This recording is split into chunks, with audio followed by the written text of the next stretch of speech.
Good morning, and welcome to Charles Travels, the podcast where we explore the hidden corners of America and uncover the stories that make our country so unique. I'm your host, Charles, and I'm delighted to have you join me on this journey. As we travel through the seasons, we find ourselves in the midst of winter's chill, with the holiday spirit still lingering in the air. But today, we're going to take a detour across the pond to London, where a fascinating story is unfolding. Imagine strolling along the Thames, taking in the sights and sounds of this great city when you stumble upon a tale of football, stadiums, and urban development. Chelsea Football Club, one of England's most beloved teams, has been exploring options for a new stadium, and one possibility that's been floated is a move to Earl's Court. This charming area, nestled in the heart of London, is steeped in history and tradition. The idea of a stadium rising from the ashes of this iconic site is a tantalizing one, with visions of cheering crowds and state-of-the-art facilities dancing in the minds of fans. However, as we delve deeper into the story, we find that the path to making this vision a reality is fraught with challenges.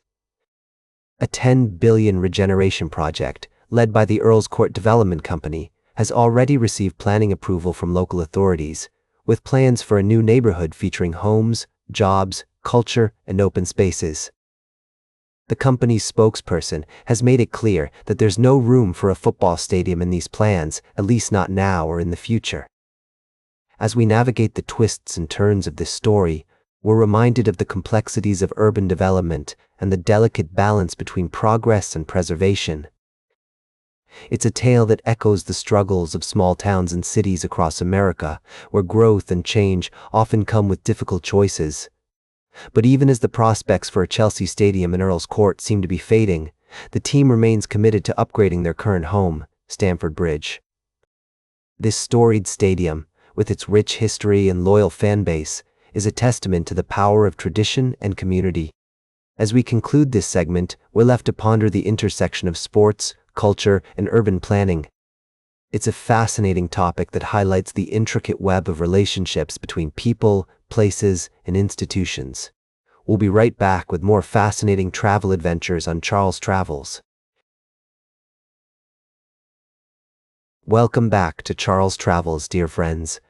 As we continue our journey through the world's stories, we find ourselves in the midst of a complex and troubled landscape. Today, we're going to explore a tale that highlights the human cost of conflict and the delicate balance between nations. Imagine yourself standing on the banks of the Don River, watching as the sun rises over the southern Russian port of Rostov-on-Don. The city's rich history and cultural heritage are palpable in the air, but today, the atmosphere is tense with concern. Ukrainian drones have struck a tanker in the port, causing deaths and injuries, and sparking a fire that emergency teams are working tirelessly to extinguish. As we delve deeper into this story, we're reminded of the ordinary people who find themselves caught in the crossfire of international conflicts. The crew members of the cargo vessel going about their daily work, never expecting to become targets in a larger game of geopolitics. The residents of nearby Bataisk, whose homes were damaged or destroyed in the drone attacks, are left to pick up the pieces and wonder what the future holds. It's a sobering reminder that, despite our differences, we're all connected by our shared humanity. As we navigate the complexities of global events, it's essential to keep the stories of individual people at the forefront of our minds.